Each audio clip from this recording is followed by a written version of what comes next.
Hare Krishna. So I hope you all had very nice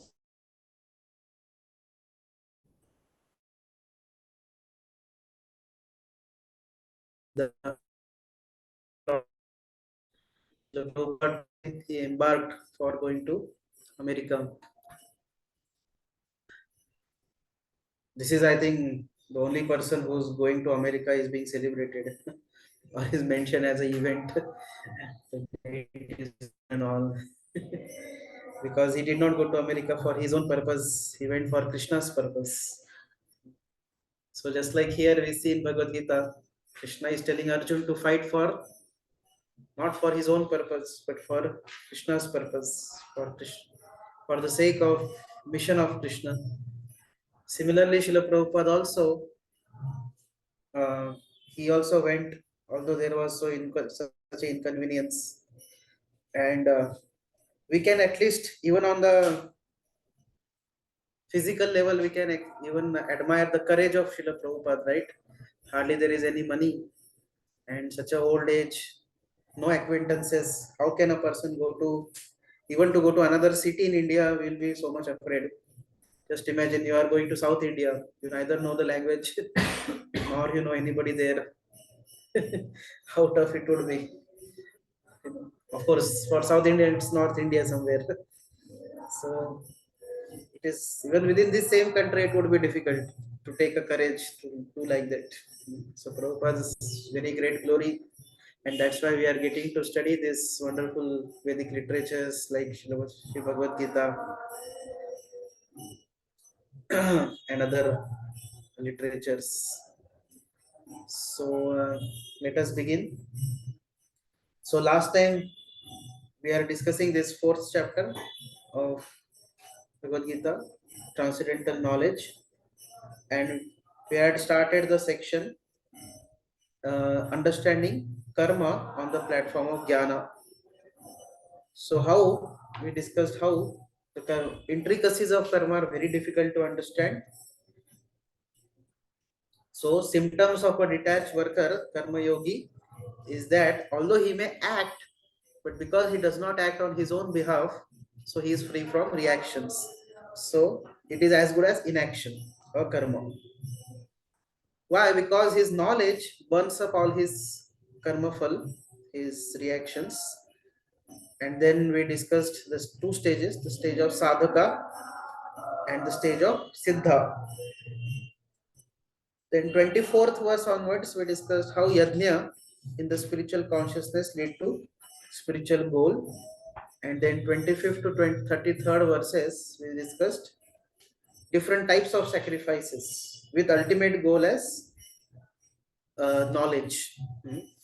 So although various sacrifices appear to be kind of particular types of actions, but they lead to knowledge. So verse number 30 discussed the goal of sacrifices is how all the sinful reactions are destroyed. And then Krishna also told that without sacrifices, no one can be happy in this world. You know, in this planet or in the next planet, one cannot be happy. So, in order to be happy, even in the material circle, we need to do sacrifices. And then, uh, so then Krishna also discussed how they are not the sacrifices when they are done with appropriate method and knowledge, then they are not different than Brahman. And ultimately, all these sacrifices culminate in jnana. So that's a connection. Why this point of sacrifices came over here is because of this particular point that sacrifices ultimately culminate in knowledge. So this ends particular section, and now we are at the last section of this particular chapter. So one may say, okay, so ultimate goal is jnana only. Ultimate goal is the knowledge. So can I get knowledge by some dry arguments or independent study of books? Or can I get knowledge by mental speculation? So the answer is no. So for that, Krishna is going to speak the next verse, which is very famous. So this last section of this chapter is method, results, and glories of attaining jnana. Basically, Krishna is going to tell what are the glories of attaining jnana. But first, there is a method. What's the method of attaining jnana? That is going to be discussed in this very famous verse, 34th verse. So please recite.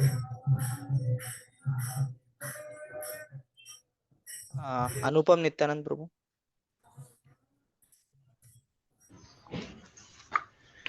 तद्विधि प्रणिपातेन तद्विद्धि प्रणिपातेन परिप्रश्नेन सेवया परिप्रश्नेन सेवया उपदेक्षन्ति ते ज्ञानम् उपदिक्षन्ति ते ज्ञानम् ज्ञानिनस्तत्त्वदर्शिना.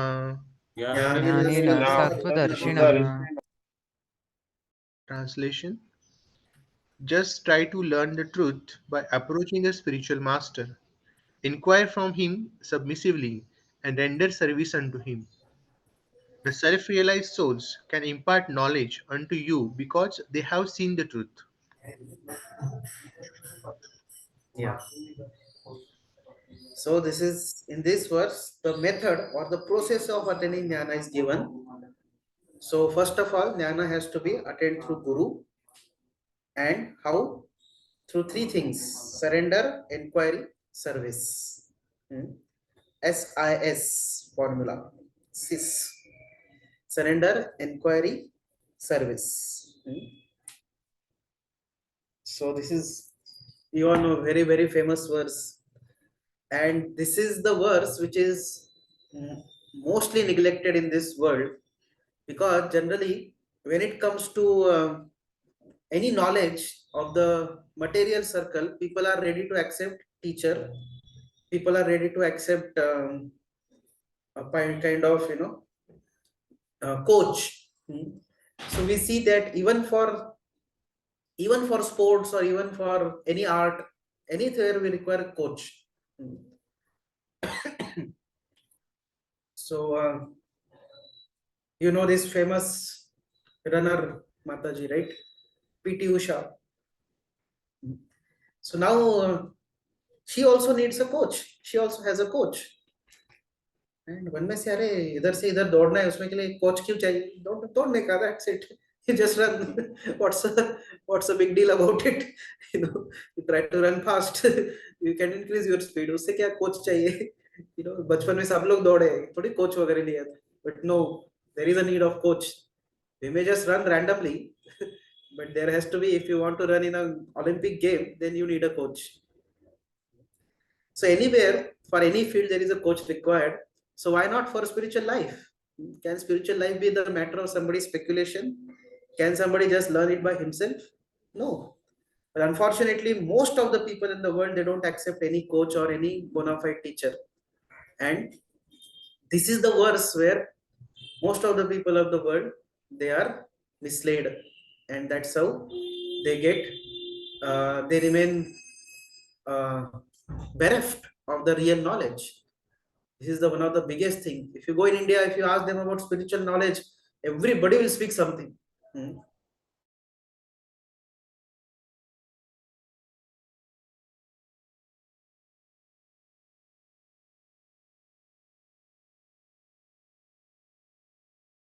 They cannot tell any guide or teacher. Who is your guide? Who is your teacher? Most of the time, they will not tell the teacher. They will not be able to tell the teacher. Yeah. Most of the times they cannot tell about the teacher's name. They cannot have a teacher. Even if sometimes they have a teacher, but we see that there is no bona fide parampara or something. So this is the unfortunate situation of transcendental knowledge. But in this verse, Krishna is very emphatically speaking about, one should attain the jnana only from Guru. So spiritual life is always performed under the guidance of bona fide spiritual master. And this is a key factor. We cannot neglect this factor. This factor is neglected, there will be disaster in spiritual life. So it has to be obtained through Guru. So tadvidhi pranipatena. Pranipat is basically surrender. Pranipat literally means offering obeisances. So one should learn the truth by approaching a guru. So this obeisances include indicate submissiveness and surrender. So the etiquette is that whenever we see guru, we should always offer him obeisances. So even if we see him 10 times, 100 times in a day, still we should keep on offering him obeisances. So pranipad. So these are the basic elements of knowledge actually. The knowledge is not just paying some money and getting some lectures. That's not the knowledge. Knowledge is pranipad. First of all, offer obeisances. So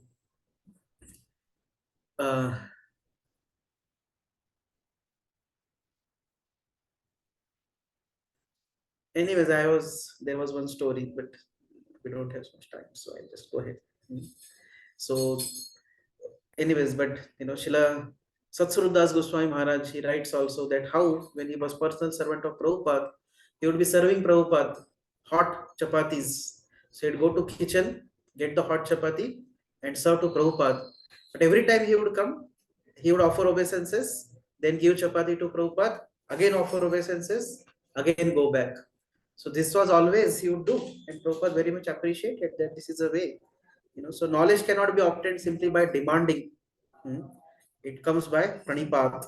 It comes by submissiveness. Second is pariprashna, inquiry. Inquiry is a sign of intelligent person. Prabhupada used to say also that doubt is the sign of intelligence. So somebody who is intelligent, he will always inquire about various things. Pariprashna. Sevaya means by service. Because the knowledge obtained has to be digested also, and that is digested through service. So otherwise it will mean simply theoretical knowledge. So applied knowledge means service. So with the service one gets realization. Otherwise that knowledge remains simply theoretical.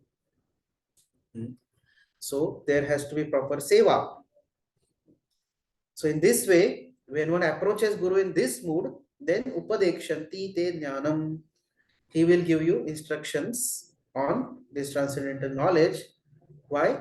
Jnaninas tattvadarshinaha. He is the tattvadarshi. Tattvadarshi means seers of the truth. He has seen the truth. Seen the truth means what? He has realized the truth. So that's what is the qualification of Guru. So qualification of disciple, qualification of Guru, both are mentioned. What is the qualification of Guru? Tattvadarshinaha. He is the seer of the truth. So is it that he is seeing Krishna every day face to face? Not necessarily. Seeing the truth also means seeing the whole world through the eyes of scriptures. Realizations of scriptural statements. This is also Tattvadarshinaha. This is also seeing the truth. Okay, so please read the purport.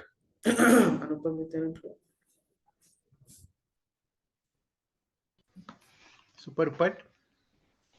The path of spiritual realization is undoubtedly difficult. The Lord therefore advises us to approach a bona fide spiritual master in the line of disciplic succession from the Lord Himself. No one can be a bona fide spiritual master without following this principle of disciplic succession. The Lord is the original spiritual master, and the person in the disciplic succession can convey the message of the Lord as it is to his disciple. No one can be spiritually realized by manufacturing his own process, as is the fashion of the foolish pretenders. Okay, The thank you. Bhagavad That's it. That's it. Yeah, the path of spiritual life is difficult. So we all also understand it, right? Prabhupada used to say it's simple. The process is simple, but the application is difficult because it is very subtle process. We need to get rid of anarthas and develop a devotion to Krishna. So Durgama Pathagava Kavayo Vadanti. So the great people have spoken about this. This is a Durgama path. Shurasya Dhara. Shurasya Dhara is like walking on the razor sharp blade. So in this way, that's why it is important that we need a proper personality who can guide, and that person is called spiritual master. he should be from disciplic succession. Now many people have disciplic succession, but very important qualification of that disciplic succession is that disciplic succession should be starting from Krishna, who is the absolute personality of Godhead. He is a perfect who has perfect knowledge beyond 4 defects. So that is what very important point is, because if you go to Mayavadis, they will also have disciplic succession. They'll say Hamara bhi hai, But what is the beginning point? Is beginning point the Lord? That is a very important question. So, and no, that's why Prabhupada is first talking about the qualities of Guru. So he should be in disciplic succession starting from the Lord. Second is, he has to be, so he cannot be Guru unless until he follows this principle of disciplic succession. Who is the best Guru? Who is the best disciple of his Guru? Why did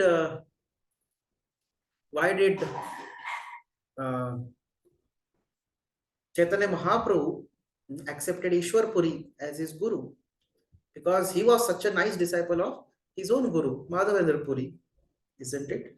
So that's what Guru is. The Guru means he should be a very good disciple of his own Guru. So, and in this way, the Lord is the original Guru. Krishna Vande Jagat Guru. He is Adi Guru. Of course, Balramji, he is Adi Guru. And then in a disciplic succession of bona fide, honest, bona fide Gurus, the knowledge comes down. So very important, Prabhupada says is that as is the fashion of foolish pretenders, nobody can become spiritually realized by manufacturing his own process. Yato mat tato pat is not accepted. One cannot manufacture one's own process and claim that I am spiritually realized. Prabhupada says further, mental speculation on dry arguments cannot help. Tarko apratishta shrutayo vibhinna. Simply by tarka, simply by some mental speculations, one cannot understand the right path. Actually, somebody simply gets into dry arguments, he is simply cheating himself and nobody else. He is simply fooling himself only.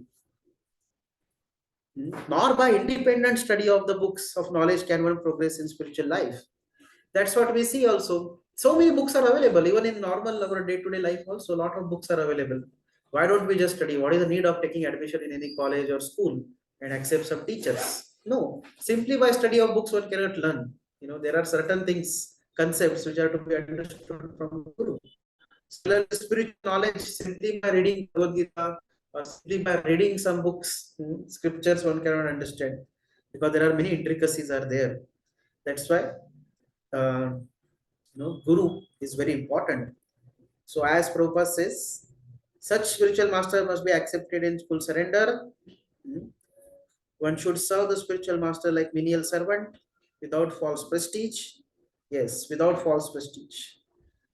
Serve like a menial servant without false prestige.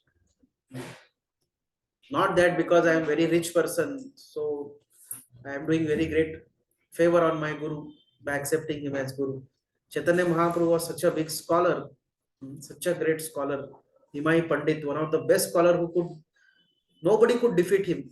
But when he met Ishwar Puri, he was just serving him like a menial servant. He cooked for him, he served him prasadam, and he did not care that whether it is there for me or not. So that is what Chaitanya Mahaprabhu's attitude was. He served him like a menial servant. Ishwar Puri also served his Guru Madhavendra Puri as a very menial servant. So this is the method that although one may be a very great person, very great qualified, like Rup Sanatan Goswami is also very great personality, but they surrendered to Chaitanya Mahaprabhu and they accepted themselves as some menial servants, like that.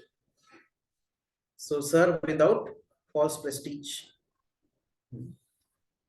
Now, very powerful line Prabhupada is speaking. Satisfaction of the self-realized spiritual master is the secret of advancement in spiritual life.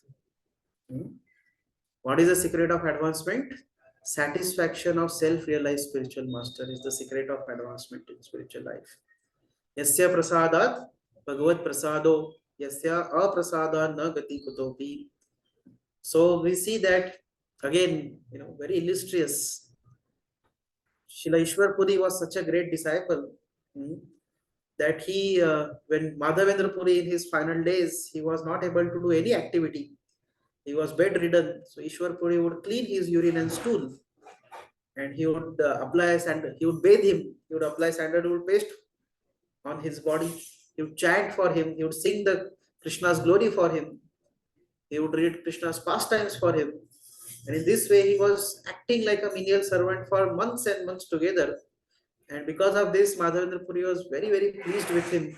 And he said that, my dear child, I bless you that may you become abode of love of Krishna. Your heart becomes filled with love of Krishna. And in this way, Ishwar Puri became a completely pure, Krishna Bhakta, who is love. He developed the love for Krishna in a transcendental platform. So that's the secret. The secret of spiritual advancement is satisfaction of self-realized spiritual master, not mental speculation. One may imagine that I am advanced. That may be but imagination. We have to ask somebody, spiritual master, that whether I am right or not. Our imagination cannot help. Inquiries and submission constitute the proper combination for spiritual understanding. Inquiries and submission. Unless there is submission and service, inquiries from learned spiritual master will not be effective. One may even ask questions, but if there is no submission and service, even the inquiries are not helpful. So all three should be simultaneously there. Submission, service, and inquiry. SIS, all three should be there. Not only that, one, I will simply keep on asking questions but not do any seva. That is not appropriate. One has to, it will not be effective. One may ask, one may do a lot of things, but in order for it to be effective, we have to also render service. So service is very, very important. Rupa said, one must be able to pass the test of the spiritual master. And when he sees the genuine desire of the disciple, he automatically blesses the disciple with genuine spiritual understanding. So, in this verse, both blind following and absurd inquiries are condemned. So, so blind following is also condemned. That one may just, it's not that one just follows without any intelligence. One knows, first of all, accept somebody who is bona fide. And then absurd inquiries are also not accepted. Not only should one hear submissively from spiritual master, but one must also get clear understanding from him in submission and service and inquiries. A bona fide spiritual master is by nature very kind towards his disciple. Therefore, when the student is submissive and always ready to render service, the reciprocation of knowledge and inquiries becomes perfect. Guru is always very, very merciful towards his disciple. And when the disciple does these three things, SIS, then Guru also is very pleased to bestow upon him all the perfection of his spiritual knowledge. Any examples in the scriptures?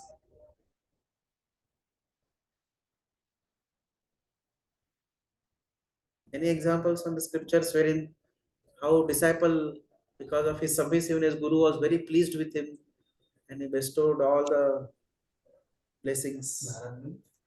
Narada boy. Narada boy was bestowed mercy by Bhakti Vedantas because of his submissiveness, because of his service. Correct. Thank you. And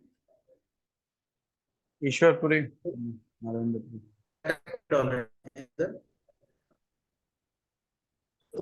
Srila Bhakti Shastri Thakur and his spiritual master Jagannath Babaji. Gaur Kishore Das Babaji. Gaur Kishore. Yeah, okay. Gaur Kishore Das Babaji Maharaj, showing mercy to Bhakti Shastri Thakur. Correct. Any other? Bhakti Maharaj, when he did distribution, Prabhupada was very much pleased. Bhakti Tirth Maharaj, he did that book distribution, and Okay. Prabhupada was very much pleased with. Yes, he took all types of risk. And Narottam Das Thakur. Narottam Das Thakur received from whom blessings? Loknath Swami.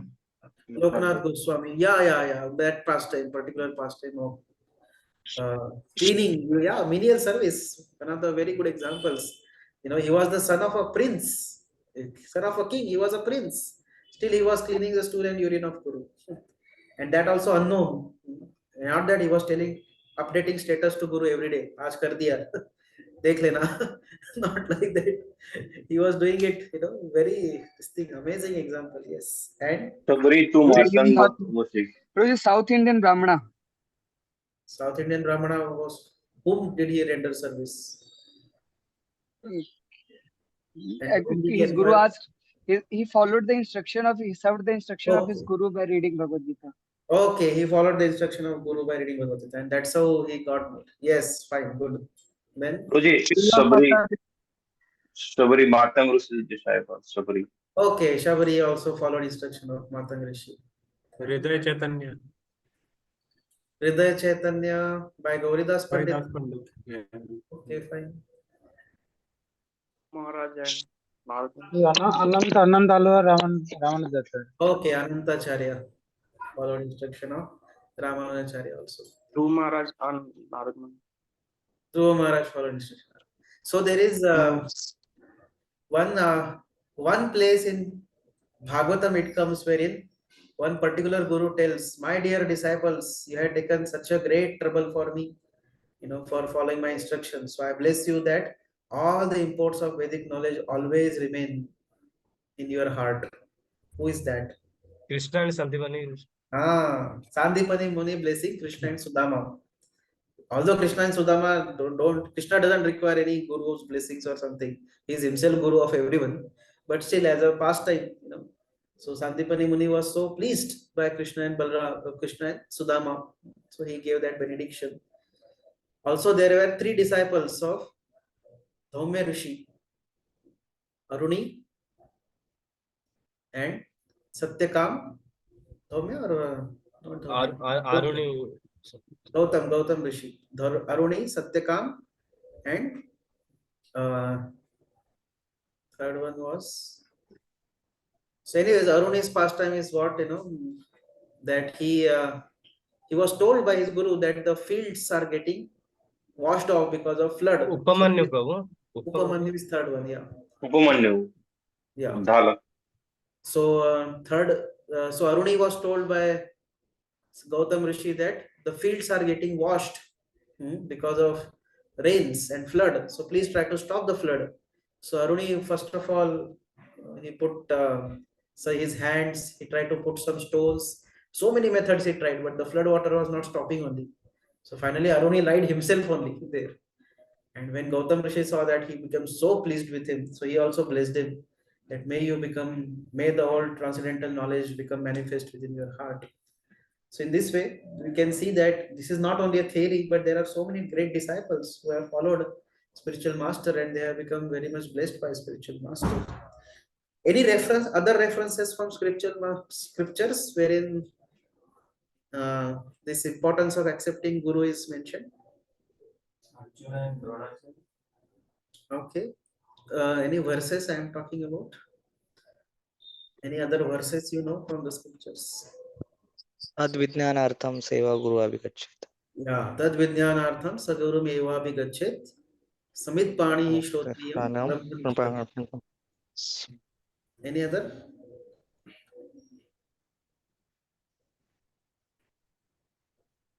Tasmat Gurum Prapadate Dikyansu Uttamam. Tasmat Gurum Prapadate Asusha Uttamam.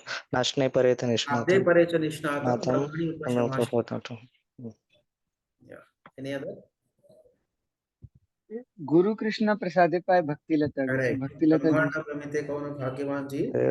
Guru Krishna. Yeah. So here, when Prabhupada comments about Tad Vidyanartham Sa Guru Mevahapi Gachet, Prabhupada says Gachet, word Gachet means it is not optional, it is must, it is compulsory. If one wants to know the absolute truth, Tad Vidyanartham Sa Guru Mevahapi Gachet, one must compulsorily go to spiritual master. Samit Panihi Shrotriyam. Samit Panihi means wood.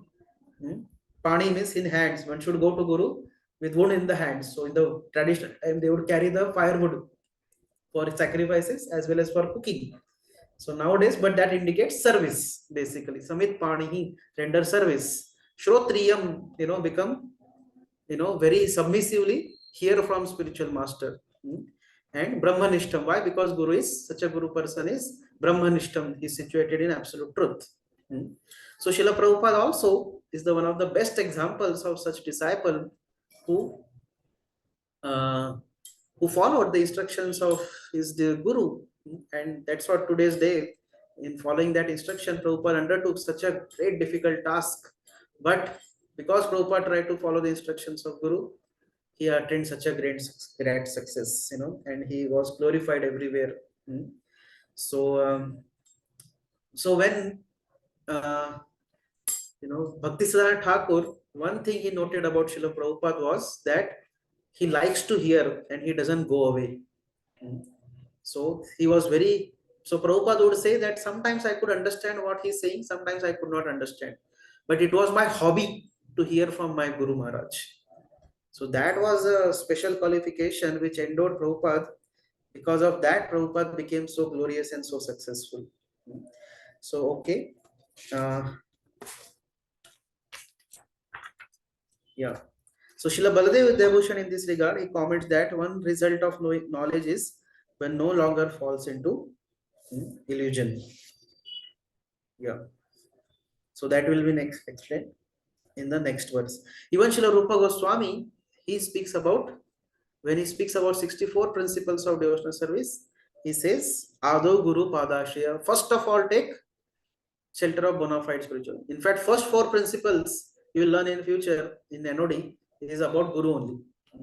Ado Guru Padashaya, Sadharma Prucham, Diksha, Shiksha, Vigrahanam, all these things are there.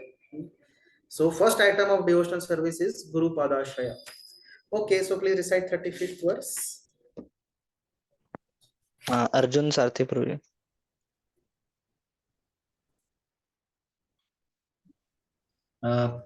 यज्ञात्वा न पुनर्मोहम् Yajñatva na punarmoham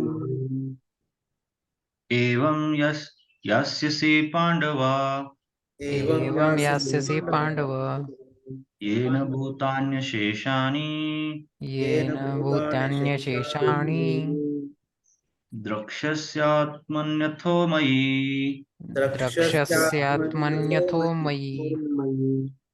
Having obtained real knowledge from a self-realized soul, you will never fall again into such illusion.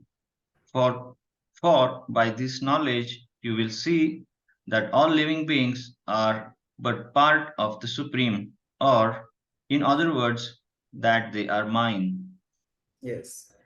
So now from this 35th to 38th verse, the results of and glories of Jnana are mentioned. When one receives such bona fide knowledge from bona fide Guru, what are the effects that are mentioned in this 35th to 38th verse? So 35th verse says 2 results: no bewilderment. When you receive from Guru, no bewilderment. So that's why at the end of this, also Arjun says to Krishna, Nashto moha sprutim labdha tat prasada mayachyuta sitosmi gata sandeha karishye vachanam tava. So no bewilderment and pure vision. Bewilderment from, freedom from bewilderment about the real facts of life, and then bestows pure vision. Pure vision is to see all living entities, including oneself, as part and parcel of Krishna. So Prabhupada in the purport, he says, the result of receiving knowledge from a self-realized soul is that all living beings are part and parcel of the Supreme Personality of Godhead, Shri Krishna. So this is the result, that one understands this thing. So one may say this is a very basic knowledge, we know it already. What is so great about it? But you know it. How many people in the world know it? Right? You are also one of the rare souls who know it. Hardly anybody knows this knowledge. So although amongst devotee circle we may think, oh, it is all known. What is the source? What is such a great thing? Okay, we all know that we are all part and parcel of Supreme Lord. But even to gain such a knowledge and to have faith on that and trying to practice it, it's a very rare thing. So you all are one of the rare personalities. So Prabhupada says further, the sense of existence separate from Krishna is called Maya. Maya, Ma means not, Ya means this. So when one thinks oneself separate from Krishna, that is called Maya. If one thinks I have nothing to do with Krishna, Krishna is different, I am different. So that's what called as Maya. Now, when we say that one belongs to Krishna, one is not separate from Krishna, it is not in the Mayavadi terms again. So Mayavadis, they wrongly think that Krishna, he loses his own separate existence when he expands. So all Krishna expands himself into many other forms. So Krishna expands as Vishnu Tattvas, they are called as Swamsha, and also Jivas, they are called Vibhinnansha. So Krishna expands himself into so many parts and parcels. One are integrated parts and parcels, others are separated parts and parcels. So, but that doesn't mean that Krishna loses his own existence because of that. And because Lord has expanded, you know. So unlike material world, in material world, if you divide something into various parts, the original existence is finished. Like a paper, if you divide it into 4 parts, original paper is gone. So, but it is not in the spiritual life. That's what Mayavadis don't understand. In the spiritual life, the soul can never be cut into pieces. So when Krishna expands, when we say that Krishna has expanded into many forms and all, that means it is not that Krishna has lost his own identity, because Krishna is spiritual and absolute. So absolute means Prabhupada says 1 plus 1 is also 1, 1 minus 1 is also 1. Om Purnamada Purnamidam Purnat Purnamudachyate Purnasya Purnamadaya Purnameva Vashishyate. Although so many complete units come from Krishna, he still remains perfect and complete. So that's what is the appropriate understanding. So it's not that because Krishna expands into so many Vishnu Tattvas, now something has become lacking in Krishna. No, Krishna is still perfect. And so many other perfect personalities are coming from him. So now, Prabhupada says further that for want of sufficient knowledge in the absolute science, we are now covered with illusion. And that's how we think that we are separate from Krishna. So although we are separated parts of Krishna, we are nevertheless not different from him. This may be a little shocking. We say that we are not one with Krishna, till now we are saying, अभी तक हमको ऐसा सोचते हैं हम कि we are not one with Krishna. Krishna is different, we are different. But this is not the, that's why when he says Achintya Bheda Abheda Tattva, Bheda also and Abheda also. If one thinks that one is totally separate from Krishna, he has nothing to do with Krishna, that is also not correct philosophy. So one is not equal to Krishna, but one is also non separate from him. Why? Because one is 2 things. One is qualitatively one with the Lord, and second is, quantitatively different, qualitatively one with the Lord, and also we are eternally related with him. And that's so in this way, we are not separate from the Lord. So this is also important part. Generally, because we hear about Mayavadis so much, so that oneness, we are allergic to oneness, right? oneness बोल दिया तो थोड़ा लगता है क्या है? But this oneness is in terms of integration. We are integrated parts and parcel. We are related with the Lord basically.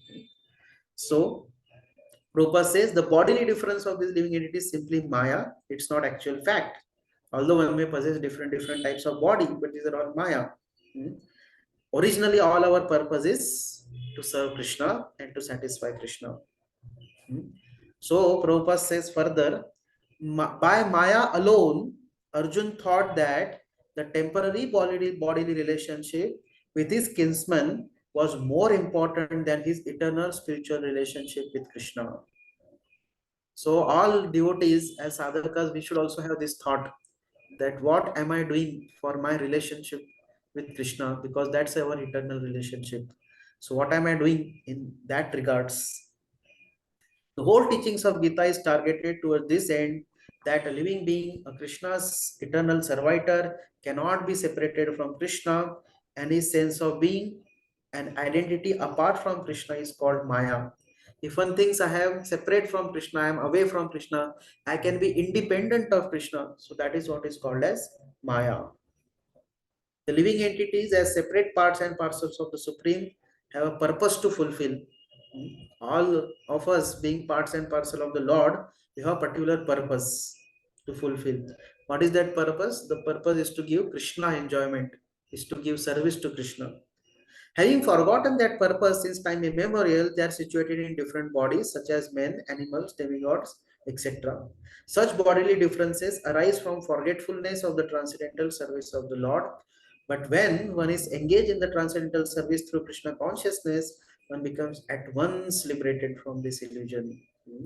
So when one gains this knowledge of Krishna consciousness and engages in the service of the Lord, one becomes free from such illusion. Illusion is what? Bodily concept of life. So one becomes free from such illusion and one understands that actually I am servant of Krishna. Jivera Swarupa hai, Krishna Nitya Das, that realization comes. So when such deluded living entities become situated in Krishna consciousness, it is to be understood that they are on the path of liberation. So one who understands this, so what happens? Such a person is on the path of liberation. Jeev Krishna Das Sei Vishwas Karle Toar Dukha Nai. If one believes this, that I am eternal servant of Krishna and my real relationship is Krishna, and my purpose of life is to actually give satisfaction to Krishna. With this fact, Karle Toar, if one has faith on this, Karle Toar Dukha Nai. There is no misery for such a person. In fact, he is on the path of liberation. What do you mean by liberation? Generally, the liberation has people have various meanings of liberation. Mukti, but Bhagavatam gives the definition of mukti. Real mukti is mukti hitva anyatha rupam swarupena vyavasthitihi. Mukti means to be situated in one's own constitutional position. What is that constitutional position? To be servant of Krishna. So that is mukti. That is the real meaning of mukti. To be situated on one's own constitutional position. So Srila Baladev Vidyabhushan comments that one result of knowledge is we no longer fall into illusion. So Arjun should not think that his relatives will die. He should understand that all living entities, whether animal or demigod or human, are different from their bodies. In addition, he should also understand that all living entities are non-different from Krishna and situated within him. Yeah. So only due to Maya, one turns away from Krishna, and then we consider ourselves independent of him. We are, however, eternally Krishna's part and parcels. Because we come from Krishna, so we are part, and yet we are individual units, so we are parcels. Part because we are coming from the Lord, and parcels because we are all having individual identity, but we are eternally related with the Lord. So we need his shelter and his service. Thus, elevated soul thinks, I am Krishna's and Krishna is mine. So we all need the shelter of the Lord. So Prabhupada used to also say this, that even though for this life at least, the son sometimes may become separate from father, but the relation cannot be lost. You cannot say somebody else is my father. Father is same only for this life, particular life. The relationship is there. So it is so with Krishna also. We are eternally related with Krishna. Although one has forgotten this relationship and come to material world and trying to identify with various things in this world, but his relationship with Krishna is never lost. It is eternal, although it is forgotten. Like that.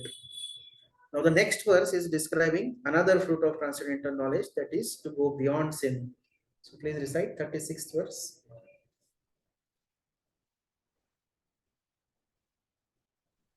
Avinash Prabhu.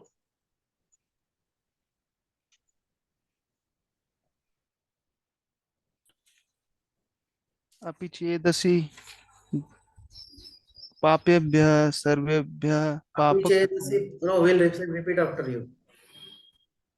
Okay. अपि चेदसि पापेभ्यः अपचेदसि पापेभ्यः सर्वेभ्यः पापकृत्तं सर्वेभ्यः पापकृत्तमः सर्वं ज्ञानप्लवेनैव सर्वज्ञानपल्लवेनैव Vrujinam Santarishyasi. Vrujinam Vrujinam Santarishyasi. Sandarishyasi.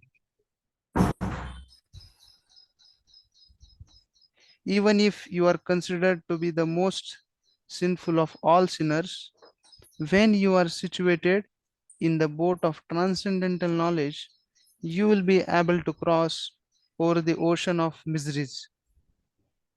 Yeah, please read purport. Proper understanding of one's constitutional position in relationship to Krishna is so nice that it can at once lift one from the struggle for existence which goes on in the ocean of nescience. This material world is sometimes regarded as an ocean of nescience and sometimes as a blazing forest. In the ocean, however expert a swimmer one may be, the struggle for existence is very severe. If someone comes forward and lifts the struggling swimmer from the ocean, he is the greatest savior. Perfect knowledge received from the Supreme Personality of Godhead is the path of liberation. The boat of Krishna consciousness is very simple, but at the same time, the most sublime. Yeah. So, what is this? Is another result of this jnana, glory of jnana, it destroys sins. Even if the person is most sinful, but his sins are destroyed by this transcendental knowledge. Hmm. And purport Prabhupada says that this material world is compared to the ocean of nescience.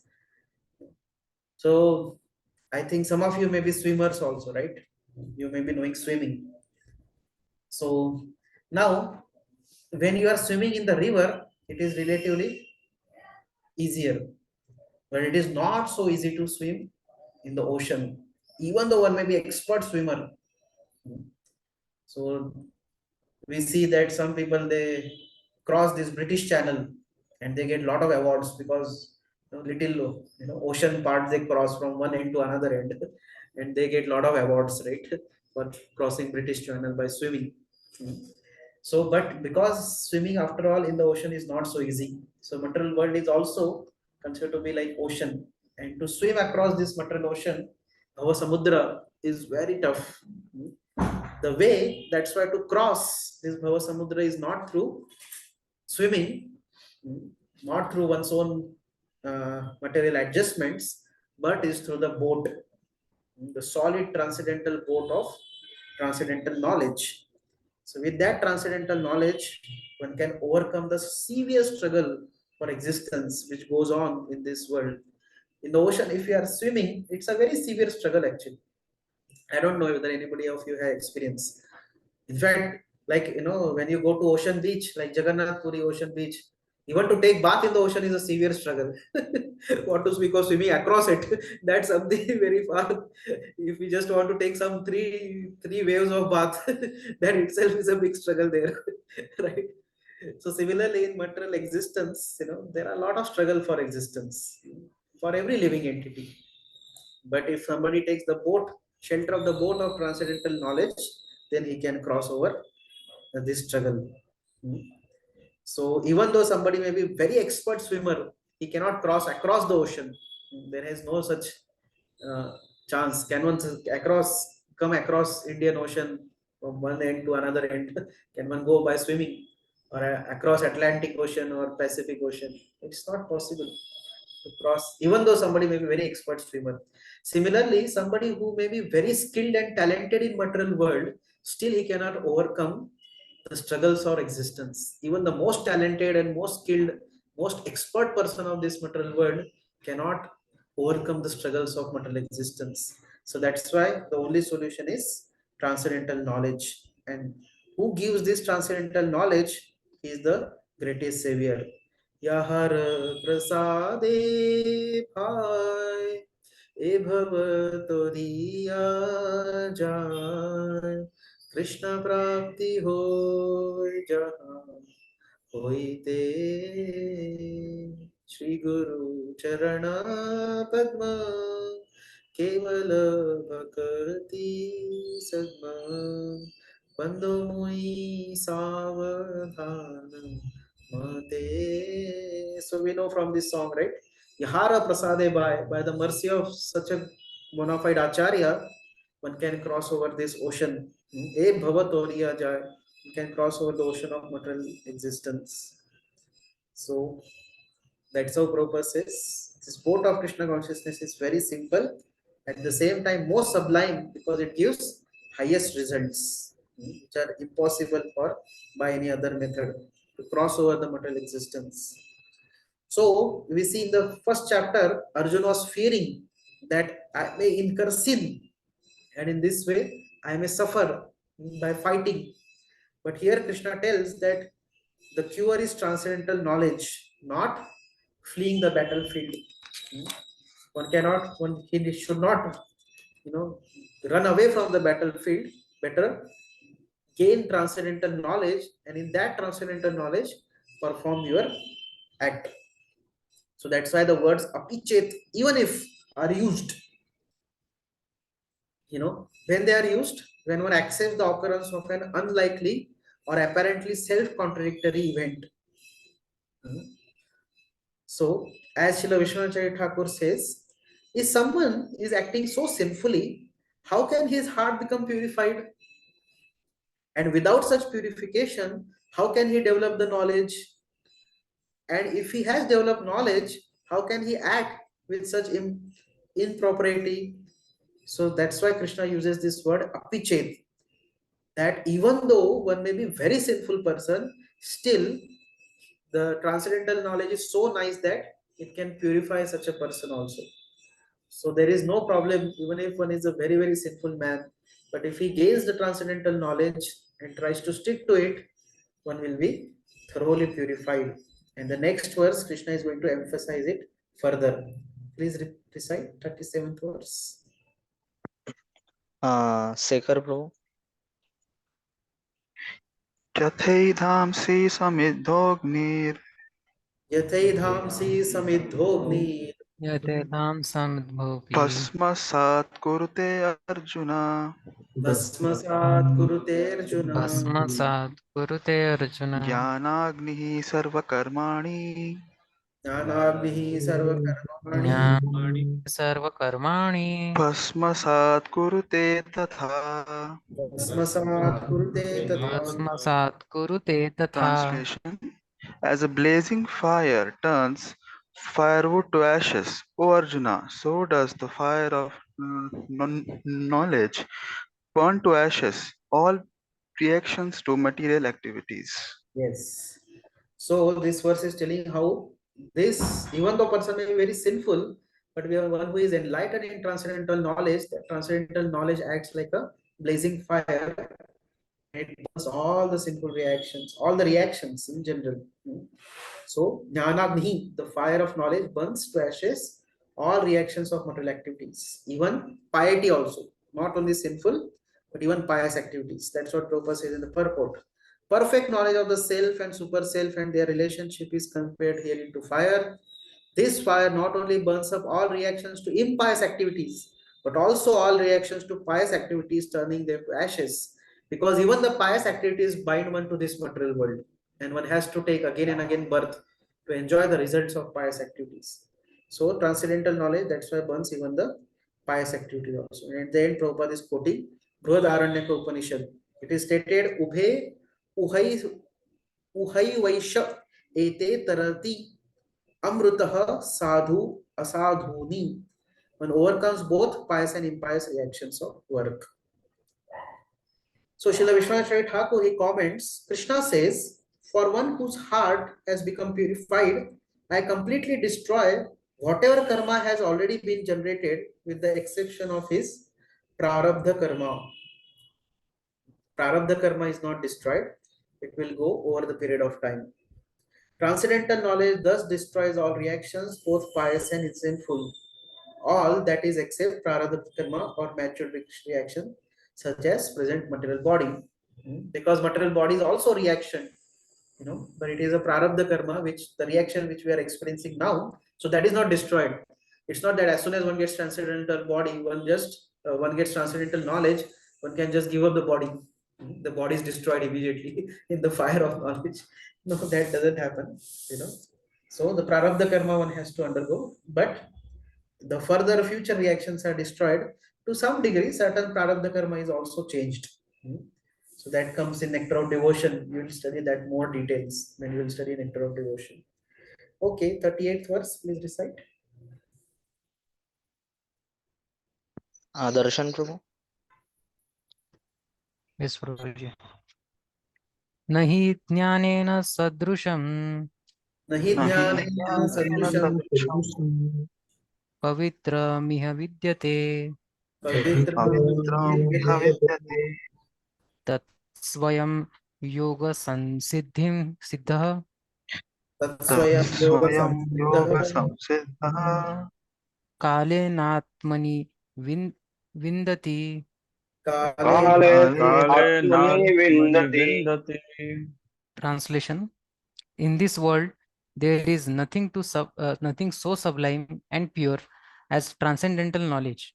Such knowledge is the mature fruit of all mysticism, and one who has become accomplished in the practice of devotional service enjoys this knowledge within himself in due course of time. Yeah.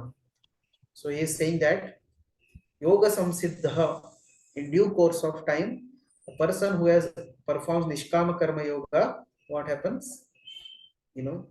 He gets this purest knowledge, which is the mature practice of nishkama karma yoga.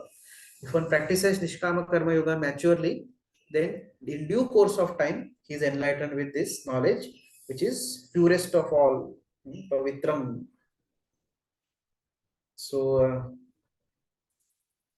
we know that ignorance is the cause of bondage and knowledge is the cause of liberation. So Prabhupada says in the purport also that there is nothing so sublime and pure as transcendental knowledge. Yeah. So knowledge is the mature fruit of devotional service, and when one is situated in transcendental knowledge, he need not search for peace anywhere else. He enjoys peace within himself. He becomes peaceful within himself. If somebody is peaceful means within himself, so that is a sign that he is enlightened with knowledge. Because a person in ignorance, he cannot be peaceful. But somebody who is enlightened with such transcendental knowledge, he can find peace within himself only. And in this way, he is very Shanti. He obtains that Shanti stage. Okay, 39th verse. Please recite. Deepak Prabhu. श्रद्धावान् लभते ज्ञानम् Shraddhavan लभते ज्ञानम् लभते ज्ञानम् तत्परः समितेन्द्रिय तत्परः संयतेन्द्रियः ज्ञानं लब्ध्वा परं शान्तिम् ज्ञानं लब्ध्वा शान्तिम् परं शान्तिम् अचिरेणाधिगच्छति अचिरेणाधिगच्छति. नाधिगच्छति. Translation: A faithful man who is dedicated to transcendental knowledge and who subdues his senses is eligible to achieve such knowledge, and having achieved it, he quickly attains the supreme spiritual peace. Yeah, so now this important series of verses from 39th to 42nd, it is going to talk about the faith, the role of faith. Actually, spiritual advancement is basically the advancement in faith. So when we say various stages of devotional service, what is that? It is like a faith. In the beginning, the faith is like, it's like, milk mixed with lot of water, diluted milk. That is Ado Shraddha stage. And the Prema stage is condensed milk. You can consider it to be like rabdi. So it's like basically condensation of faith. So basically practice of advancement in devotional service is the advancement in faith. So who can attain jnana? Krishna says, Shraddhava labhate jnanam. One is faithful, he obtains the knowledge. One who has faith in the scriptures, and he dedicates to the process of Nishkama Karma Yoga, and who has got sense control. Such a person gains jnana. And then having obtained such knowledge, achirena, shantim achirena adhigachati. he quickly attains spiritual peace or liberation. Please read purport. Purport. Such knowledge in Krishna consciousness can be achieved by a faithful person who believes firmly in Krishna. One is called a faithful man who thinks that simply by acting in Krishna consciousness he can attain the highest perfection. This faith is attained by the discharge of devotional service and by chanting Hare Krishna, Krishna Krishna, Hare Ram, Ram Ram, Hare, which cleans one's heart of all material dirt. Over and above this, one should control the senses. A person who is faithful to Krishna and who controls the senses can easily attain perfection in the knowledge of Krishna consciousness without delay. Yeah. So faith is very important. So Prabhupada is giving translation of the verse from Chaitanya Charitamrita. Shraddha Shabde Vishwasa Kahe Sudruda Nischay Krishna Bhakti Kaile Sarva Karama Kritoy. The faith means the belief that simply by rendering discharging devotional service to Krishna, one can attain all perfection. So Prabhupada says this, so knowledge in Krishna consciousness is attained by such a faithful person who firmly believes in Krishna. So how the faith is obtained? By discharge of devotional service, by chanting, and by sense control. By these three things, one attains the faith. And such a person attains perfection also. So previous word, Krishna had used the word kalena. Kalena means in due course of time. So why Krishna uses this word kalena? To warn against premature renunciation. Simply adopting the outer garb of sannyasi is sometimes sometimes done by Mayavadis. As if one can automatically become fixed in knowledge and become free of sin simply by wearing a garb of a sannyasi. So that's why Krishna uses the word kalena. Krishna uses this term kalena also to encourage detached work which truly bestows benediction of transcendental knowledge. So in this way, due course of time indicates that transcendental knowledge is gradually revealed in the heart of one who is practicing Nishkama Karma Yoga. It will be gradually revealed. It's not that chat mangni pad gaya, aisa nahi hota hai. There has to be gradual process. Gradually it will be revealed by a person who engages in devotional service or Nishkam Karma Yoga. Yeah. So now Krishna also tells about the qualification a man needs to obtain transcendental knowledge in this verse. He must be faithful, dedicated, and sense controlled. He works faithfully and knows that his detached work will bring transcendental knowledge and the supreme spiritual bliss, liberation. Without such faith, peace is not obtainable.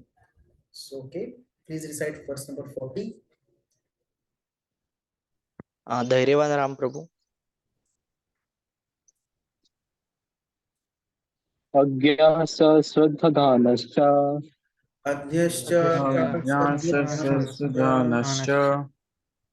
संशयात्मा विनश्यति संशयात्मा विनश्यति. नायं लोक अस्ति न परो नायं लोकोऽस्ति न परो न सुखं संशयात्मनः न सुखं संशयात्मनः. But ignorant and faithless persons who doubt the revealed scriptures do not attain God consciousness. They fall down. For the doubting soul, there is happiness neither in this world nor in the next. Yes. So Srila Prabhupada is mentioning about this doubting soul. There is no happiness neither in this life nor in this world nor in the next. So Jesus Christ also, he used to say that there was one doubting Thomas.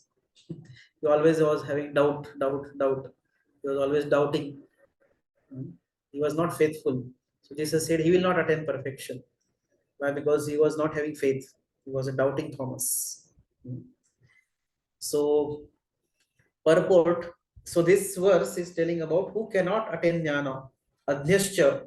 the ignorant. Ashraddhanascha, faithless. Samshayatma, who doubts the scriptures. So vinashyati, such people fall down. This is the major reason of fall down. Lack of faith. Lack of faith. So Prabhupada says in the purport also that how out of many standard and authority revealed scriptures, the Bhagavad Gita is the best. Persons who almost like animals, they have no faith. That is adnya. Adnya means is foolish like animal with no knowledge and no faith. So animals, such people who are like animals, they have no faith in or knowledge of the standard revealed scriptures. And some, even though they have knowledge of or can recite passages from the revealed scriptures, have actually no faith in these words. Sometimes people may have knowledge, they don't have faith, they don't believe it. So many times, even sometimes people come in the form of sadhu and they speak some knowledge. But if you ask, do you believe? Many times they say, we don't believe that Krishna existed. This is a good knowledge, but we don't believe that Krishna ever existed. So this is faithless person, although he may have so-called knowledge like that. Even though others may have faith in the scriptures like Bhagavad Gita, they do not believe in or worship the personality of God Sri Krishna.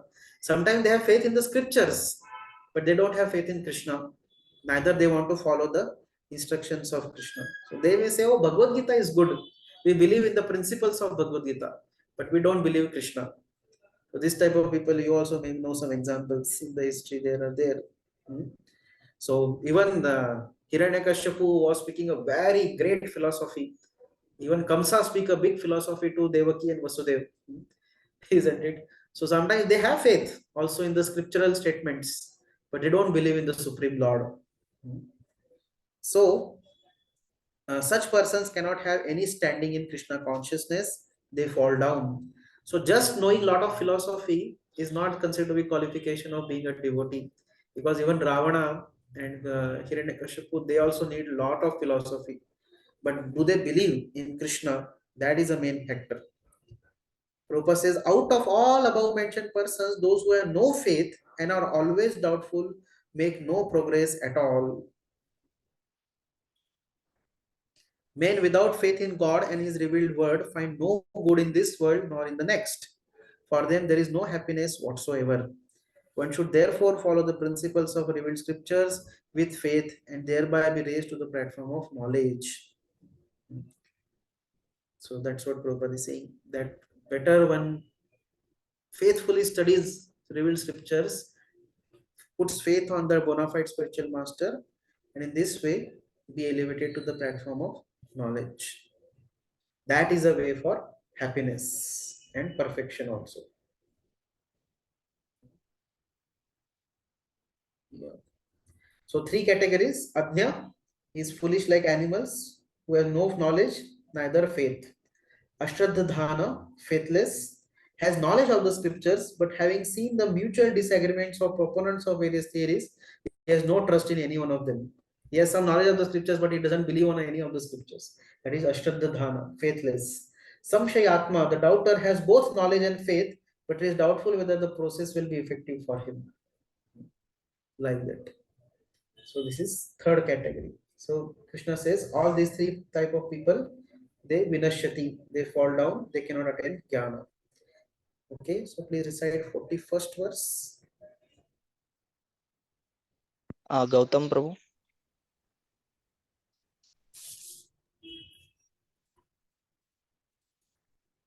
Yes, bro. Yoga sannyasta karmanam Yoga Yoga sannyasya sanyasya karmanam karmanam jnana sanchana samshayam jnana jnana sanchidya sanchidna Anasachina sanchayam samshayam samshayam atmavantam na karmani atmavantam atmavantam na karmani nibadha nibadhnati dhananjaya. nibaddanti nibadhanti dhananjaya. dhananjaya. Translation. One who acts in devotional service renounces the fruits of his actions, and whose doubts have been destroyed by transcendental knowledge, is situated factually in the self. Thus he is not bound by the reactions of work, O conqueror of riches. Yes. This verse is describing reaction-free work. Again, coming back to the point of Nishkama Karma Yoga, which also leads to Jnana. Hmm. So, one who renounces the fruits of action by Karma Yoga, Yoga Sanyasya Karmanam, whose doubts have been destroyed by knowledge, Jnana Sanchinna Samshayam. Third is one who has realized the self, Atmavantam. For what happens to such a person? Na karmani nibadhanti dhananjaya. For such a person, the reactions do not bind him. Please read the purport. One who follows the instruction of the Bhagavad Gita as it is imparted by the Lord, the personality of Godhead Himself, becomes free from all doubts by the grace of transcendental knowledge. He, as a part and parcel of the Lord in full Krishna consciousness, is already established in self knowledge. As such, he is undoubtedly above bondage to action. Yeah. So when a person applies this transcendental knowledge to work, he will both act dutifully and also renounce the fruits of his actions. And in this way, such a person is actually situated in self. He knows he is not body. So he knows that the work performed for Krishna's pleasure will not bind him with reactions. In this way, his transcendental knowledge has removed all his doubts. So this is the last verse. We'll just take it. Please recite 42nd verse. Himanshu Prabhu. Yes, Roj. तस्माद् अज्ञानसमुद्भूतं तस्मादज्ञानसम्भूतं हृष्टां ज्ञानस्यनात्मनः हृत्स्नाज्ञानस्यनात्मनः चित्तेवैनं संशयं योगम् चित्वैनं संशयं योगम् अतिष्ठोत्तिष्ठ भारत उत्तिष्ठ Bharat. Translation. Therefore, the doubts which have arisen in your heart out of ignorance should be slashed by the weapon of knowledge. Armed with yoga, O Bharata, stand and fight. Yes. So this is the conclusion of this particular verse, and Krishna is again coming back to the point. This is the first sign of an expert convincer who doesn't leave his point. He's again coming back to the point. So Krishna is summarizing this entire chapter, and he's telling the final conclusion also to Arjun. Kya karna hai? So Prabhupada says in the purport that yoga instructed in this chapter is called Sanatan Yoga, or eternal activities performed by living entities. This yoga has got two divisions of sacrificial actions. One is called sacrifice of one's material possessions, and the other is called knowledge of the self, which is pure and spiritual activity. So two divisions of Sanatana Yoga. One is sacrifices. That's why we discuss sacrifices of material possessions in various ways. Second is knowledge of the self. But if the sacrifice of material possessions is not doubted for spiritual realization, it becomes material sacrifice. It simply gains one's material benefits, but one will not come out of the material world by that. But if somebody performs such sacrifices with a spiritual objective or in devotional service, that is a perfect sacrifice, because it will help one to come out of this material world, the bondage of material existence. So now there are spiritual activities, or spiritual knowledge is divided into two portions. One is understanding of one's own self, as spirit soul, understanding oneself as a spirit soul. Second is understanding of the Supreme Lord. Understand oneself, understand the Supreme Lord. Understanding oneself as the spirit soul, part and parcel of the Lord, and Lord to be master and Supreme Personality of Godhead. So that's the two divisions of transcendental knowledge. Now, in the end, Prabhupada gives summary. So we'll just read it and complete it. So this is some few paragraphs before end. I'll just read it. So this is just a summary of what all happened in this chapter. So Prabhupada is just summarizing the entire thing. In the beginning of this chapter, the transcendental activities of Lord were discussed by the Supreme Lord himself.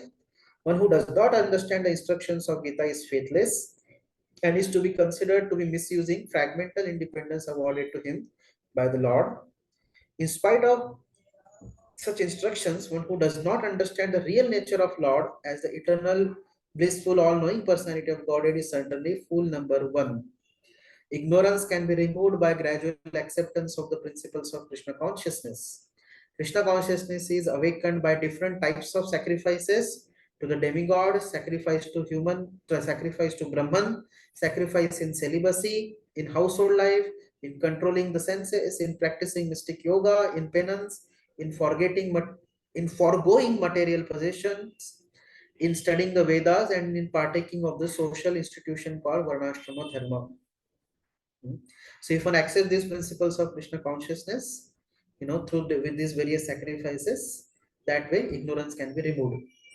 All of these are known as sacrifice, and all of them are based on regulated action. But within all of these activities, the important factor is self-realization.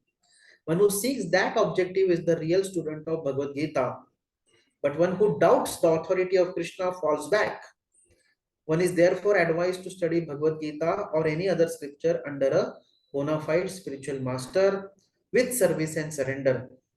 A bona fide spiritual master is in the disciplic succession from time eternal, and he does not deviate at all from the instructions of the Supreme Lord as they were imparted millions of years ago to Sun God, from whom instructions of Bhagavad Gita have come down to the earthly kingdom. One should therefore follow the path of Bhagavad Gita as it is expressed in Gita itself, and beware of self-interested people after personal aggrandizement who deviate others from the actual path.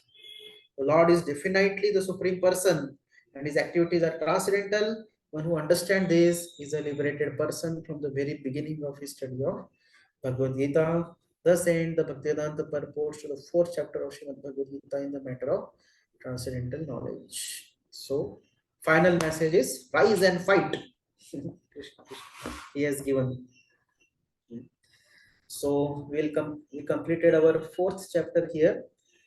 Now next week is Janmashtami and Prabhupada Vyas Puja. So we'll again not have our classes in the next week, next Thursday, Friday, because of Janmashtami is there on Thursday and Friday is Srila Prabhupada Vyas Puja. So we will meet next to next week and we'll start with the fifth chapter. So now only last two chapters are there of this unit. So you please start preparing for your close book answers and all. That will help you. It will help you to further understand also, and also the load will not come the last moment to write all the closed book questions to find out the answer to all closed book questions. Okay, so thank you all very much. Hare Krishna. Tantra Srimad Bhagavad Gita ki Jai. jai. Jai.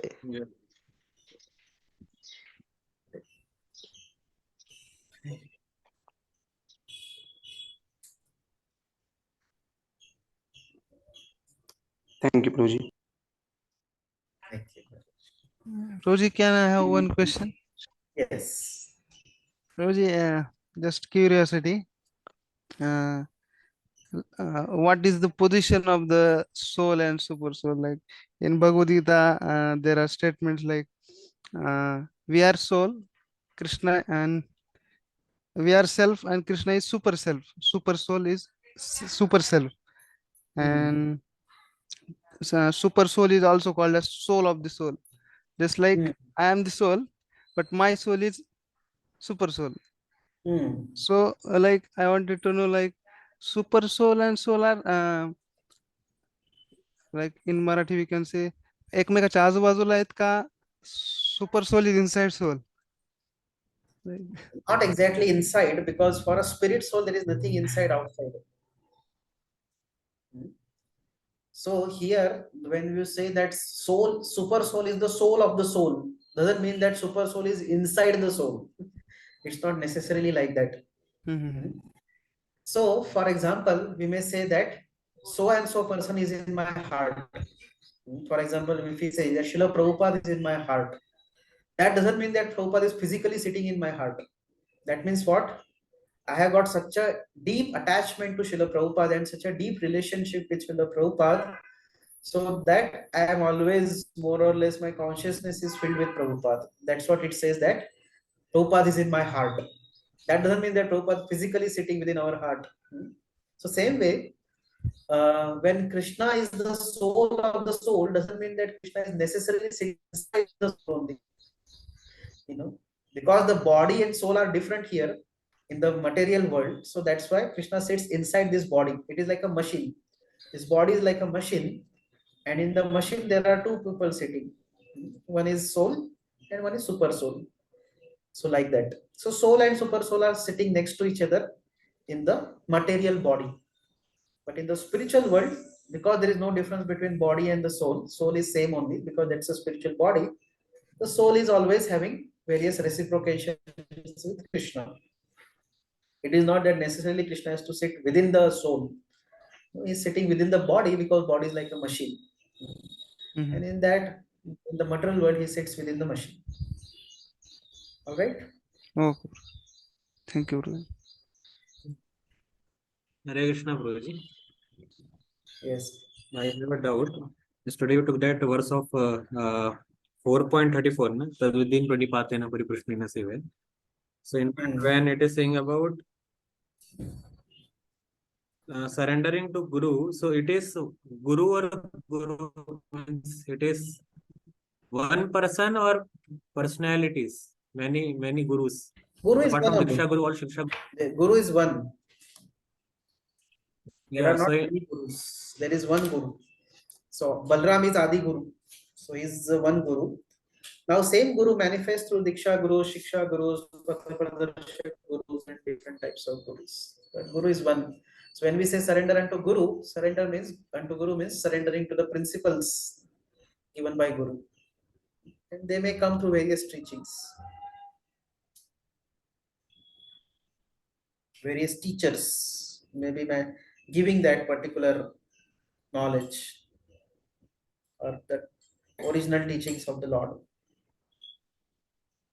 yeah, and specifically in that one more thing is there is whenever we as a personality, when we say as a Guru, especially we say as a Diksha Guru, every Guru have their own mood. So somebody more focus on preaching, someone on book distribution, someone on maybe Varnashram system, somebody or something else. So exactly means now in current GBC system, generally what gurus expect and what they, how the disciple should serve. Suppose their disciple is not with him, just like no disciple is not, disciple cannot approach Guru directly. Now they are very far distant. So how one can understand that, okay, to whom they want to serve, which authorities or what exactly they want. So one thing is that, basic, if you see the basic desire of every Guru is that one surrenders to Krishna and one serves Krishna and becomes devotee of Krishna. So following the instructions of scriptures, especially Bhagavad Gita, which are given by Krishna, and if one develops, renders devotional service to Krishna, Guru is generally satisfied. So this is the basic instruction. Now, there may be different methods of serving Krishna. Basic things are common only. Every Guru wants his disciple to develop his love for Krishna. For that, he wants him to take transcendental knowledge, advantage of transcendental knowledge, and try to follow that, implement that knowledge in his life. That's what is the basic desire of every spiritual master. Now, different gurus may have, as you said, different moods. These are basically various methods or various ways they feel that a disciple can revive his Krishna consciousness. So, in general, because you are asking in current scenario wherein we cannot approach our Guru, but if one has accepted a Shiksha Guru, a Shiksha from a particular Guru, so that Shikshas are very well available through his classes, and through that, if one follows that, then one is following the bona fide process. So that Shiksha or the teachings of Guru are not required, even if one is not able to physically contact Guru, one may not be able to write email or talk on phone. or with Guru, but if one follows the Shiksha of Guru, the particular teachings of Guru, that is as good as following Guru, and that is as good as following Krishna. And those teachings of Guru are available through his classes, through his lectures, sometimes through his books. Like Prabhupada's teachings are available to us through Prabhupada's books and through Prabhupada's lectures.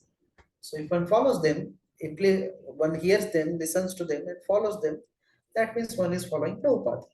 On the other hand, even if some person may be very closely talking with Prabhupada, see, for a practical sense, I can talk to also one of the best one of the person who got maximum physical association for Prabhupada was Dr. Patel. You all know Dr. Patel?